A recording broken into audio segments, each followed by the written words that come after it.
Hello and welcome to part 9 of the World's AI Free-For-All.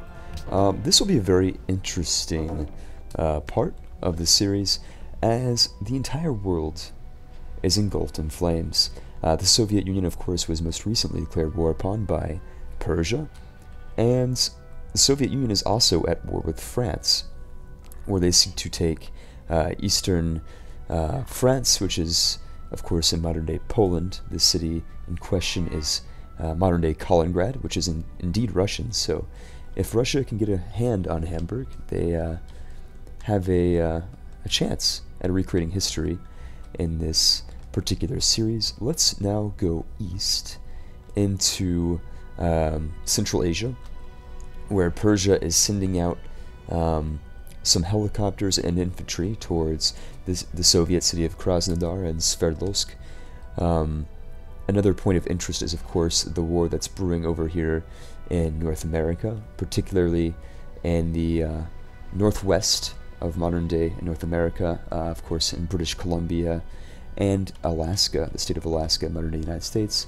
Of course, the United States of America, reduced to one city, is fighting for independence from Japan, which seeks to take Philadelphia for itself. Of course, at the same time, I believe the Shoshone are also in a pitched battle with Venezuela, who is itself the main power in South America. So a lot of conflicts going on in this particular episode.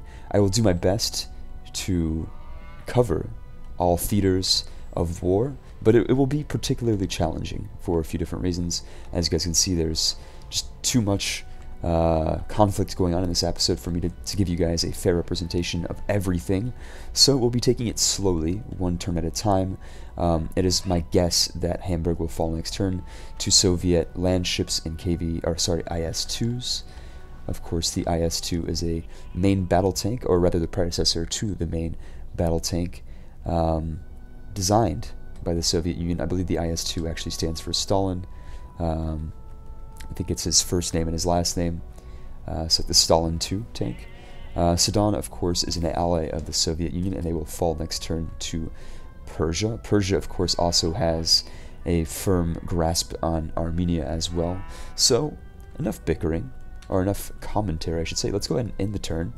I'm going to keep my gaze here on Central Asia, as this will be the scene of most of the warfare that's going to happen here.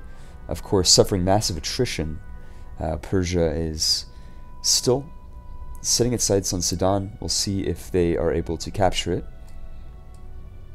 The Persian turn, of course, is going to take quite a long time, as they have so many units they have to manage.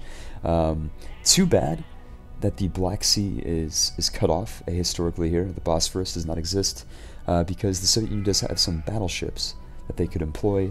Of course, Sudan was captured by Persia this particular round. Yerevan up next for grabs, and Krasnodar as well, in a very precarious spot.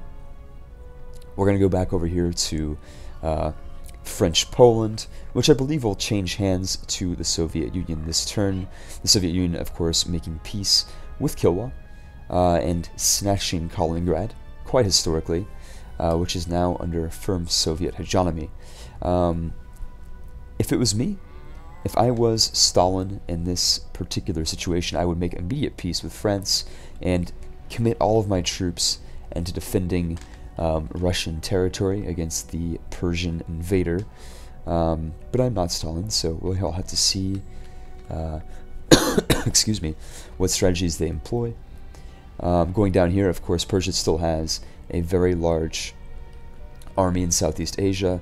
I do believe they will probably declare war on Korea fairly soon, perhaps next episode. We're kind of swinging by over here in Oceania, going back up to North and South America, where Venezuela is still at war with the Shoshone. They're still bombarding the Shoshone cities of Camutica and La Venta in modern-day Cuba and the Yucatan, respectively. Of course, the Yucatan is part of Mexico. In South America, not too much going on besides that. Of course, we do have a host of Persian battleships and frigates and destroyers heading north. I believe earlier in the last episode I was saying that they were going to be heading west into South America. I believe that is not the case. I believe they are actually heading north into the European theater so that they can take out some of these Soviet cities over here in Scandinavia and also on the North Sea, of course. Very, very interesting. Of course, if they were to form a city over here, northeast of Mombasa, they could have formed a canal city uniting the Red Sea with the Mediterranean. That would have made their jobs a lot easier. But let's stop the rambling and continue on with this series.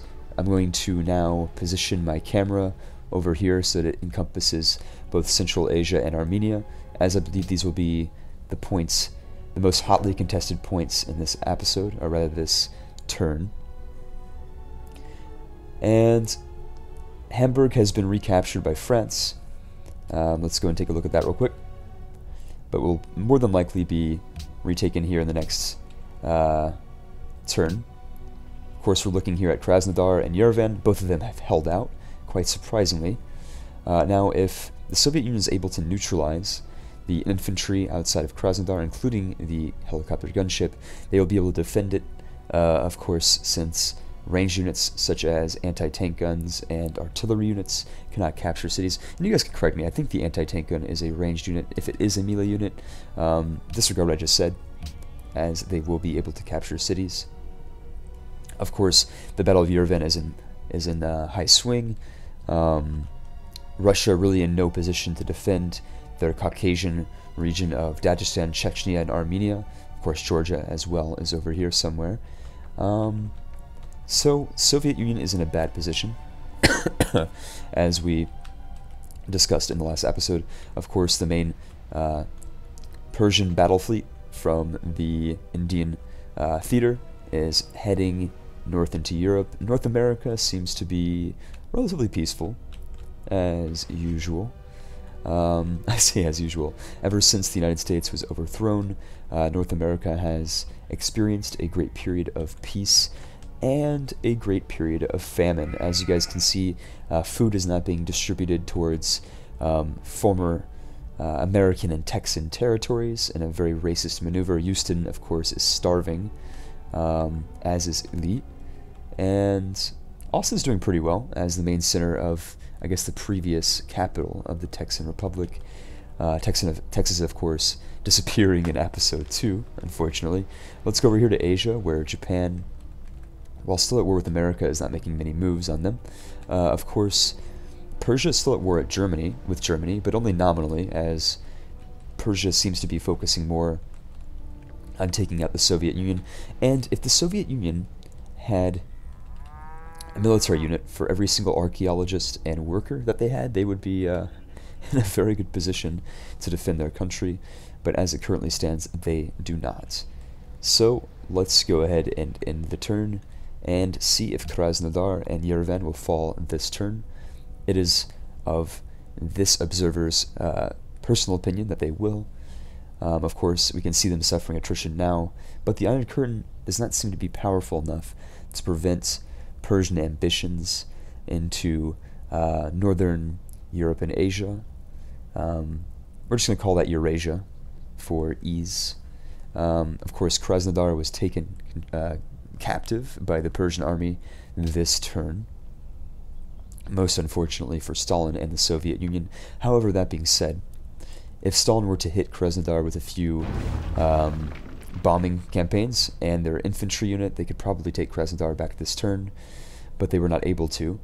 Instead, they opted the safer approach, taking back Hamburg from the French, and Hamburg, now known as Kaliningrad, only has one citizen, which is indicative of, I guess, the fact that the city is a very terrible place to live in this particular universe. And quite ironically, the Soviet Union is sending missionaries into, I guess, English territory in Scandinavia. And this is ironic for a few different reasons. Of course, the Soviet Union was a socialist state with a communist party that had a very anti-religious tone at times, bordering on the atheistic at other times. Of course, the Eastern Orthodox religion was disenfranchised, considering they were viewed as a very reactionary force.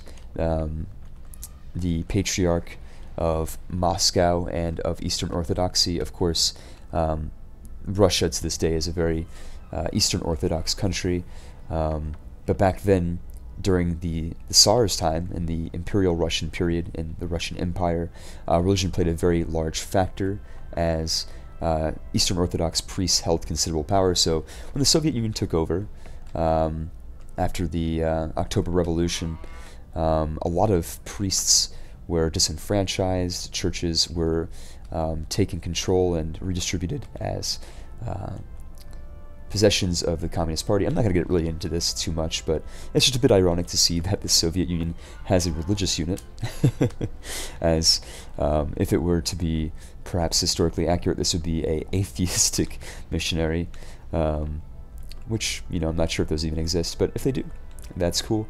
Let's take a look again in the Eurasian theater while in this turn. Of course, Krasnodar has been taken, but Yerevan is also in a very bad position for this next turn. We will see, of course, if it is captured. Soviet Union in a very, very tricky spot here. Yerevan, of course, is still in Soviet hands, miraculously for the Soviet Union. They have some sea support in the form of battleships, destroyers. The battleships are further back. Hamburg has once again been retaken by the French, somehow. I'm not really quite sure how. But it's been recaptured by the Soviet Union. And actually, as of this moment, Krasnodar has also been retaken by the Soviet Union. And from this point on, no nuclear bombs have actually been dropped in the Soviet Union or elsewhere in Europe, knocking, of course, on figurative wood here, as nuclear weapons will usher in a new period of global instability and definitely a widespread sense of panic and unease amongst the global population of Earth. We're going to go over here again, once again, to North America and Eastern Siberia, where Philadelphia is very successfully, or rather Washington is successfully defending their territory. Down here into South America, where not much has changed in the way of land. Actually, no land has changed thus far in this episode. Of course, England, for the first time in its history, has developed a air force of its own. Of course, France is still without aircraft, and that will be a definitive technological hurdle for them to accomplish here in the future. Going here to Africa, not much has changed in this episode. Of course, we do have some Persian units running around in South Africa. We've got a very interesting development here where there's actually an atomic bomb being held by one of these Persian carriers, and of course the Persian attack force, rather than move north, is moving west, which means that aligning or rather with some of y'all's personal beliefs that perhaps Persia is mounting a attack on Venezuela and then, you know, has ultimate plans of taking all of South America. That's a possibility, although we will see, of course, if that is plausible in the future. Going back over here into Eastern Europe, where the Soviet Union is very tenaciously defending its territory. Of course, we see great infantry, anti-aircraft guns, and more floating into Soviet Armenia. Of course, now that the Soviet Union is at war on multiple fronts, they're starting to pump out military units in an effort to defend their territory. And what is quite possibly their version of the Great Patriotic War in this game. Of course, World War II came, 40 years too late. But we're going to be keeping our eyes on Yerevan and Krasnodar once again, as these are the two hotspots, if you will, of this conflict between Persia and Russia. We will see, of course, if any moves are taken on these cities. Yerevan, once again, has been absolutely taken down. It's almost burning, in fact, but the Russians are still in control of the city. A major factor as to how the Soviet Union is so able to defend its territory lies in the fact that it has a modern air force, which is no doubt fighting and fending off the Persian invaders with relative precision here. And of course, the Soviet Union has also founded the Georgian city of Tbilisi over here in the east. Of course, Georgia was a part of the Soviet Union, Georgian Soviet Republic. Going west into Europe, Hamburg still in the grasp of Stalin. Of course, Stalin is now using the former Danish city of Aarhus as a striking point in which to send its air force and aircraft and bombing runs against the former German capital of Berlin. Let's now take a look at the Sultanate down here in Africa. Of course, the only Islamic power of note. Although Persia has adopted Islam in some cities, it is not the state religion, so we will be keeping an eye on them. Let's go over to North America once again, where the war between North and South America is just beginning. Of course, Kamunica is more damaged than ever, and it's my opinion, or rather my belief, that Venezuela might be able to capture Cuba this episode. We will see. Of course, there is a massive English naval presence off the coast of modern-day Newfoundland. Perhaps they are ready to declare war on the Shoshone. We will see. Maybe they are, in fact, already at war with the Shoshone. I'm not quite sure. Over here in Asia, massive naval presence on the part of Persia and Japan. We will see what happens there. We will go back now to Eurasia. This time, we will be keeping our eyes on Central and Western Europe, as Yerevan will be the hotspot for military conflict here. Persia making a move perhaps on Yerevan this turn, although the Soviet Union now has more defenders ready to defend the fledgling Soviet Republic in the Caucasus, or rather south of the Caucasus. Armenia is, of course, to the south of the Caucasus. Modern-day Armenia actually is really tiny, and this is just, I guess, indicative of their historical misfortune of being between, of course, the Ottoman empires, Russia, Iran, Azerbaijan, and all sorts of unfriendly regional power blocks that all seek to entrap them. Of course, Armenia is actually landlocked to this day, which is incredibly unfortunate, as their national, I guess, identity is definitely at risk here, considering their, I believe even on their, not their flag, but they have a national mountain that I believe is holy to some of the Armenians, Armenian viewers. You can correct me, but it's in modern-day Turkey, and that's definitely a contentious point for Armenians. Of course, the Armenian genocide is also incredibly contentious for modern-day Armenians, who are quite rightfully upset that the Turkish government refuses to acknowledge the atrocities that the Ottoman Empire committed upon the Armenian people. Dropping politics, as I know, I have very divisive political leanings here. We're going to go back to Europe, where Hamburg has been reduced to a smoldering pile of rubble, much like most of Poland in World War II. It seems to me that Stalin is acting a bit irrationally, for having his 7 of his modern aircrafts, mainly bombers here, stationed in Scandinavia, where they could be more at use here against Persia. Of course, going over here, the Persian units inside Russian territory are suffering attrition at a relatively fast rate, and the rate at which Persia is infiltrating the Soviet Union has drastically decreased. The Soviet Union, of course, regaining the city of Krasnodar and regaining its southern frontier. Let's take a look now to what has happened in the last turn, where it seems that all city-states are declaring war on Japan and the Soviet Union. This is probably because these city-states have aligned themselves with a major power. Very strangely, that is not the case with Panama City. Perhaps it is with Vancouver. Let's take a look. Yes, that is the case. Most of these are going to be allied with Persia. I know since a few of you guys were interested in seeing the demographics, we're going to pull up that really fast. Of course, as I said in my comments, Persia is in the lead in every single, I guess, statistic. So, not really going to get too much into that. Let's take another look at the ideologies, where autocracy in the Soviet Union is facing dissidence, which is decreasing happiness by 23, which is pretty significant. Of course, Persia in the lead of happiness with 100 happiness. I have no idea how that's possible, but it is.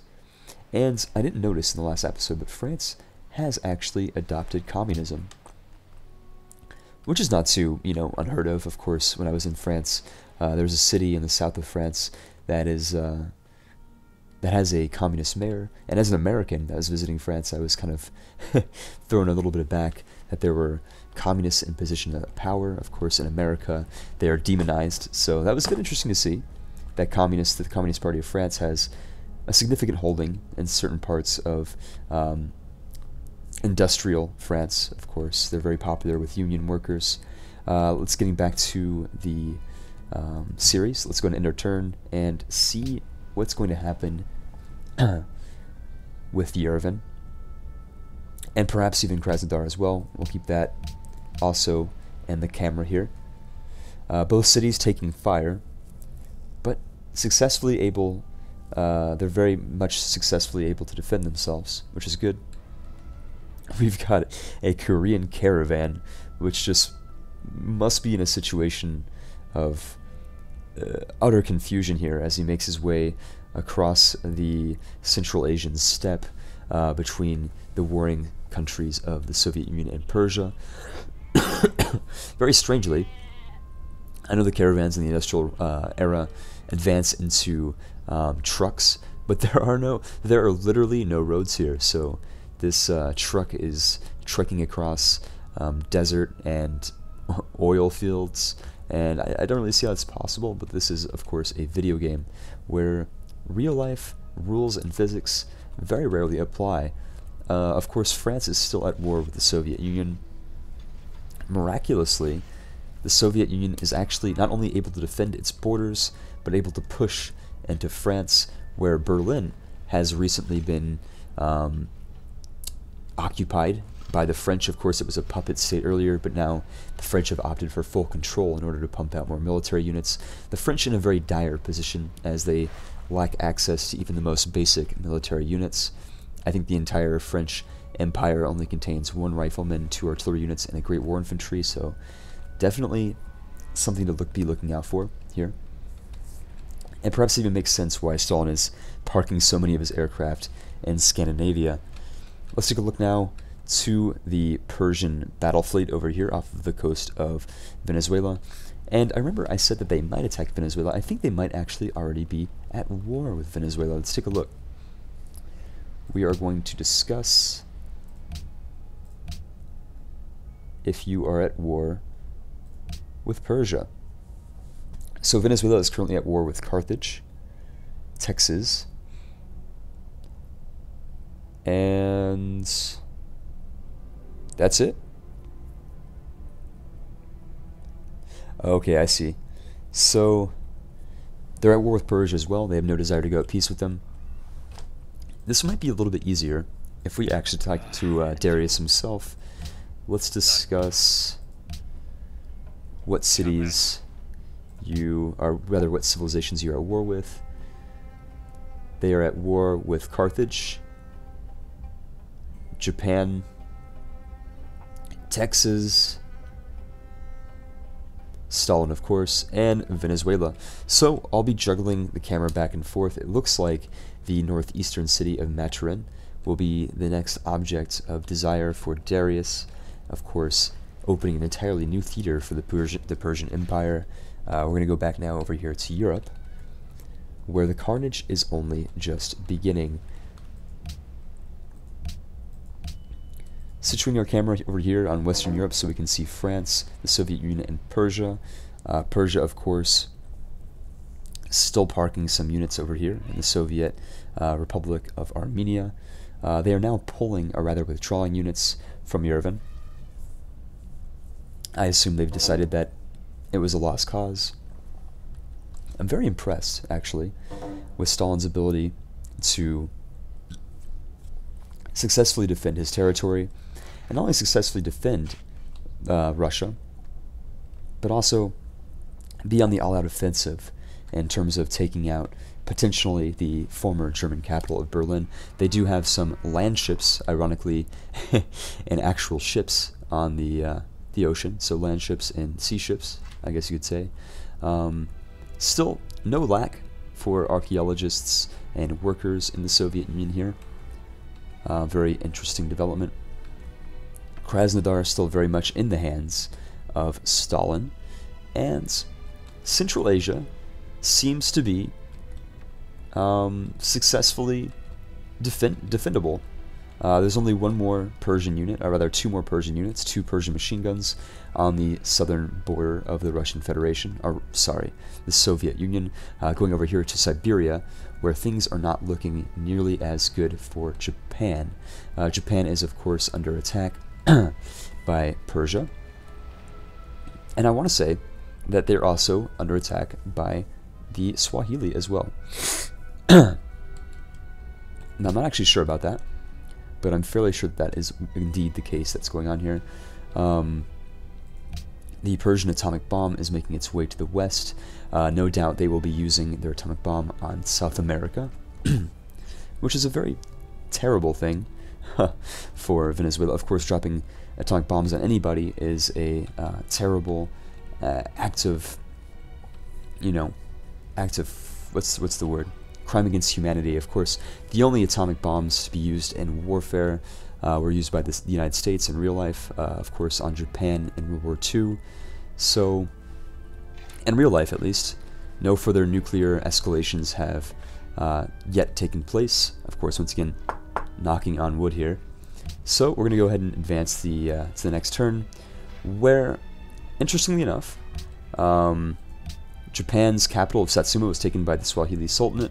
We're going back now over here to Europe, where the Soviet Union is rebuilding its cities and industry, and perhaps even fighting back into Persia itself, here on the Caucasus and in South Armenia, where there is a major military buildup that's happening on both factions here. Very interesting development, of course. Germany itself, capital of Berlin, is about to be taken out by the Soviet Union. Another historically relevant episode that has indeed transpired. Of course, Berlin was annexed by the Soviet Union the conclusion of World War II. Of course, it was shared between the Allies and the Warsaw Pact. It was split between East and West Berlin, which was itself located within East Germany. Of course, Germany itself was also split between a Soviet sphere of influence and an Allied sphere of influence, which comprised of French, American, and English interests. So that's interesting. Let's take a look again over here at South America, where, incredibly, Persia is very successfully launching an invasion into Venezuelan territory.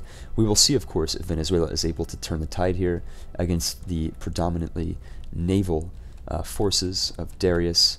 He doesn't have that much in the way of actual units, actual melee units on the ground over here as of yet, but that situation might change. Of course, the atomic bomb that we've been talking about is making its way towards Venezuela. He has 2 of them, so in the next episode that'll be definitely something to be watching out for. Going over here to Siberia, very interestingly enough, of course, Swahili Sultanate has taken control of Satsuma. It's very strange that an African power would want to occupy parts of modern-day Alaska, but I digress. The Japanese capital of Nagoya is in a very sorry, I have a bit of a sickness. In a very perilous situation. Of course, Korea may or may not also be at war with Japan. Let's take a quick look. because if they are, they can take a very quick land grab. Yes, so more than likely, Korea will be making a move on Siberia with the help of Persia, who is inadvertently helping the Korean cause here. Going back over here into Central Asia, not a lot more is happening militarily. Of course, the Soviet Union is wiping up the last of the communist invaders. Very historically, of course, you know, the Soviet Union had defended itself against fascist invaders in World War II, and now they themselves are the fascists. So I guess you look too long into the abyss, you know, you might become the abyss, or whatever that saying is. We're going to go one more turn before I end this episode. I want to thank you guys for watching. Persia, of course, completing the Pentagon. Very interesting development. Let's go over here to South America, where Persia will no doubt be making a move on this territory. Very crazily, Persia was actually able to take Armenia, and I say that because the Soviet Union was able to defend Armenia for a very long period of time. We will, of course, see if they are able to immediately take it back from the Persians. My guess is they have a chance, but they were not able to. Instead, they were able to capture Berlin, capital of the once independent state of Germany. Of course, Germany is an independent state. I say that loosely, of course. Germany is basically an exile state over here in Siberia, along with the city of Nagoya and Nara, which comprise the rump state of Japan, which is itself under serious threat of extinction. So we're going to go one more turn before I end this episode. I want to thank you guys again for watching. Massive naval battle ensues up here north off the coast of northern modern-day Brazil and, of course, Venezuela. The atomic bomb, the dreaded atomic bomb, is still in the hands of Persian aircraft. Now, there were 2 atomic bombs. Let's make sure that we can identify the other carrier that has the other atomic bomb. Right, it's further to the north than I had expected. Perhaps they are planning on nuclear, or rather nuking, the capital of Caracas itself. We will see. Like I said, we will be doing one more episode here. As Persia goes first on its turn, we will be focusing on the battle between Venezuela and Persia, where there may or may not be a nuke that is dropped this turn. Let's take a look. And I kind of wish that I had my attack animations on just for nukes, so we could see nukes in action over here. So the Persians are absolutely barricading Caracas here, or rather blockading Caracas. Let's go back over to Europe, where Berlin is still in the hands of the Soviet Union, and we'll see if the Soviet Union is able to recapture the former capital of Soviet Armenia. You'll see here this turn if they are able to do so. My guess is yes, they were able to recapture Armenia. Very, very good for the Russians. And I want to thank you guys for watching this episode. Of course, this episode was a definitive victory for the Soviet Union. Not only were they able to successfully defend their territory, but they were able to expand westward into Europe. So, for all of you naysayers, all of you people who seem to think that Persia is at the top of the world, I do remind you that there are other powers that might be able to stand against them in the future. So, before the end of all of my episodes, of course, I do go over the demographics section, which I will do so now, after kind of taking a sneak peek at what is to happen to Japan here in the next episode, extinction. So let's prepare for that. Of course, Japan has indeed the last samurai unit of the entire game, trying to take back Satsuma. I don't believe that'll be possible. Demographics, once again, Persia is in the lead with absolutely everything. Let's take a look again over at the ideologies. Persia definitely in the lead of happiness as well. Of course, Korea, I believe, just switched to order where they are lacking in happiness. This is, of course, explainable due to the fact that they do not have that many cities to really necessitate choosing order.